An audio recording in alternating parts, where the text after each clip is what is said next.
지난 시간에 우리는 하늘에 계신이란 말의 의미를 묵상했습니다. 오늘은 우리란 말의 의미를 묵상하도록 하겠습니다. 세상에서 가장 귀한 존재는 아마도 나 자신일 것입니다. 모든 것의 중심에 언제나 나가 들어가 있습니다. 아무리 좋은 일도 내가 빠지면 나쁜 일이 되고 맙니다. 나 중심적으로 살아갑니다. 그래서 내가 하면 로맨스이고 남이 하면 스캔들이 되는 것입니다. 그러나 주기도문에서 주님은 우리에게 가르쳐 주십니다. 기도는 나라는 경계를 허물고 우리를 발견하는 영적인 행위라는 것입니다.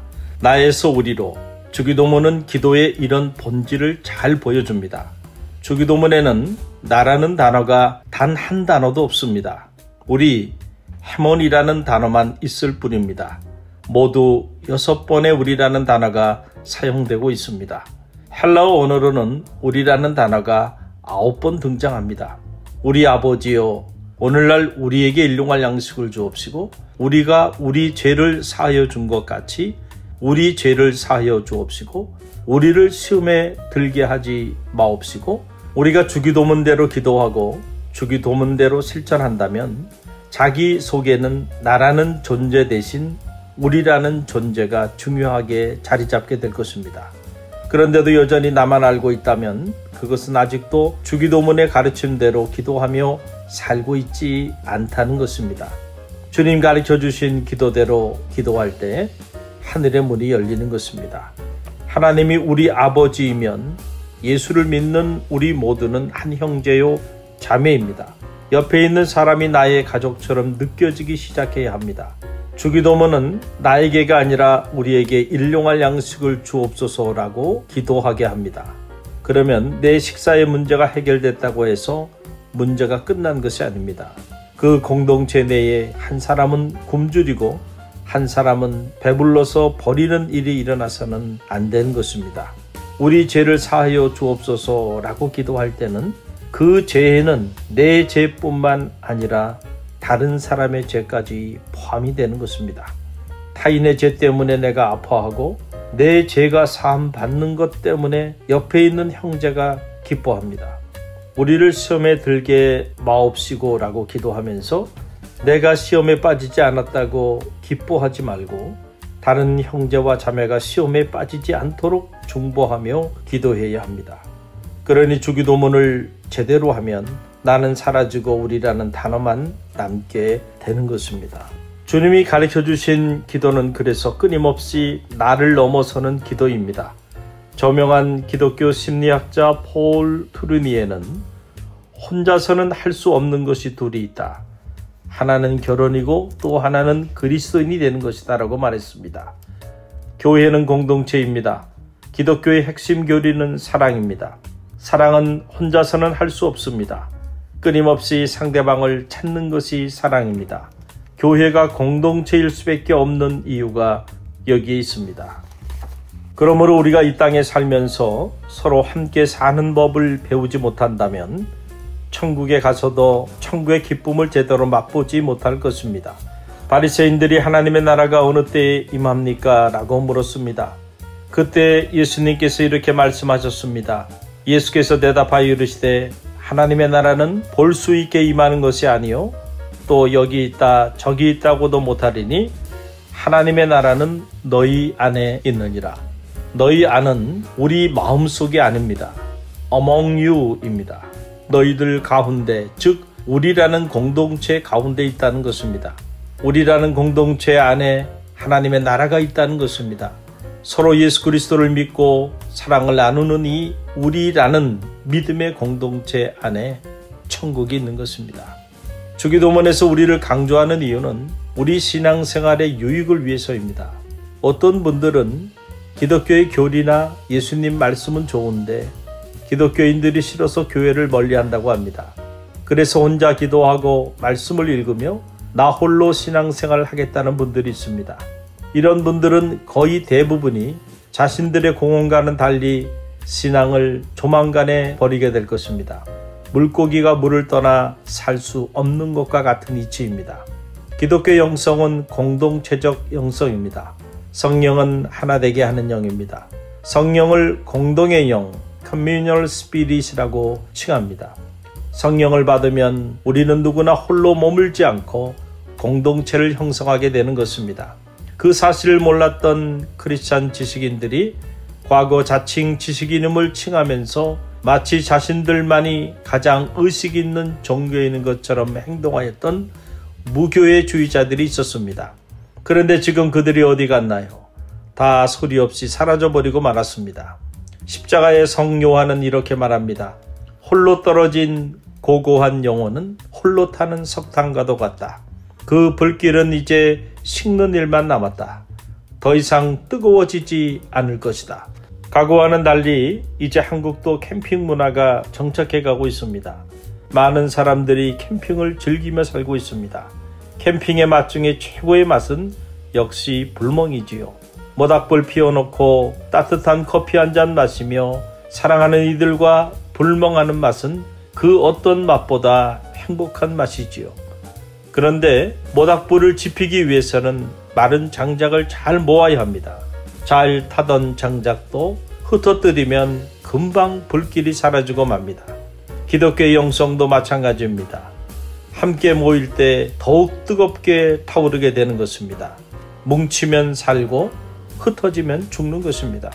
그래서 히브리 기자는 이렇게 말합니다. 모이기를 패하는 어떤 사람들의 습관과 같이 하지 말고 오직 권하여 그날이 가까움을 볼수록 더욱 그리하자. 홀로 기도할 수 있습니다. 그러나 두세 사람이 함께 모여 하는 기도는 하늘의 문을 엽니다. 마태복음 18장 18절에서 20절에서 주님은 이렇게 말씀하여 주셨습니다. 진실로 너희에게 이르노니 무엇이든지 너희가 땅에서 매면 하늘에서도 매일 것이요 무엇이든지 땅에서 풀면 하늘에서도 풀리리라. 진실로 다시 너희에게 이르노니 너희 중에 두 사람이 땅에서 합심하여 무엇이든지 구하면 하늘에 계신 내 아버지께서 그들을 위하여 이루게 하시리라. 두세 사람이 내 이름으로 모인 곳에는 나도 그들 중에 있느니라. 땅과 하늘을 잇는 천국 열쇠가 바로 두세 사람이 함께 모여 기도하는 우리의 기도입니다. 우리의 기도가 하늘의 문을 여는 능력 있는 기도입니다.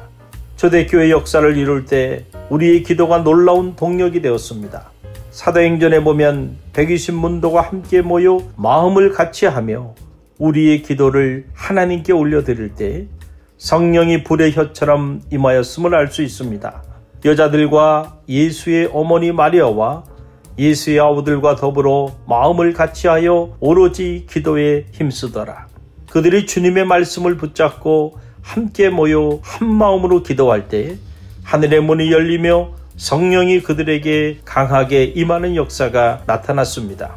오순절날이 이미 이름에 그들이 다 같이 한 곳에 모였더니 호련히 하늘로부터 급하고 강한 바람 같은 소리가 있어 그들이 앉은 온 집에 가득하며 마치 불의 혀처럼 갈라지는 것들이 그들에게 보여 각 사람 위에 하나씩 임하여 있더니 그들이 다 성령의 충만함을 받고 성령이 말하게 하심을 따라 다른 언어들로 말하기 시작하니라.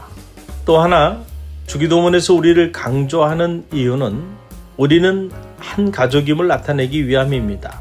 하나님이 인류를 위해서 만들어주신 공동체는 두 가지입니다.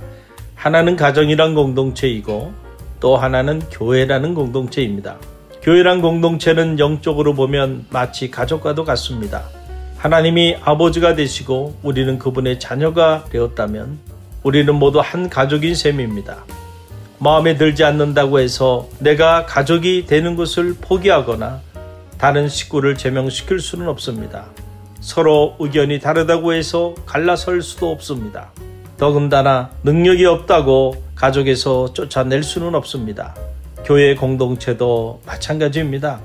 희한한 것은 오히려 이렇게 약하고 능력 없는 사람들이 가족의 관심과 사랑의 주 대상이 된다는 사실입니다.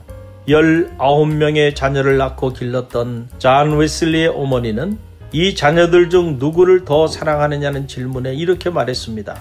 내 자식들 중 누구를 더 사랑하느냐고요?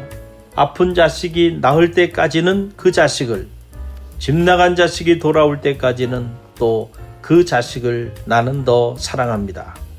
우리가 주기도문으로 기도하면서 우리 아버지요 라고 부를 때 우리 모두는 한 가족임을 고백하는 것입니다.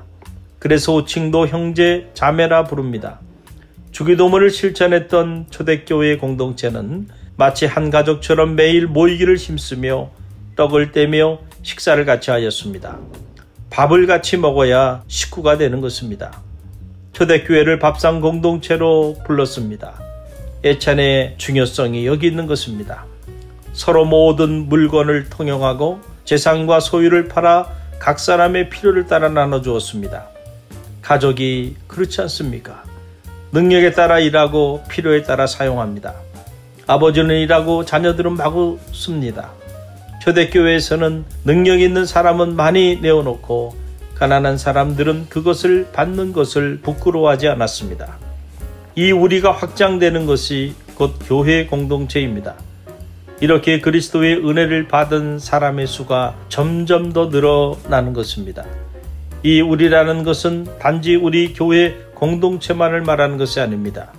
이 우리가 더욱 확장되면 그것은 우리 지역이 되고 그것이 더 확장되면 그것은 우리 사회가 되고 나라가 되고 그리고 온 우주 만물이 되는 것입니다. 온 만물이 하나님 앞에 서 있는 우리입니다. 우리 아버지란 그분이 창조하신 모든 피조물의 아버지가 되신다는 말입니다. 날마다 나라는 경계를 깨고 우리가 점점 확장되어 가므로 이 땅에 하나님의 나라를 세워가는 성도들이 되시기를 바랍니다. 지금까지 배운 내용을 생각하며 하늘에 계신 우리 아버지시오 라고 기도해 봅시다. 다음에는 이름이 거룩히 여김을 받으시오며 란 기도의 의미를 함께 묵상해 보도록 하겠습니다.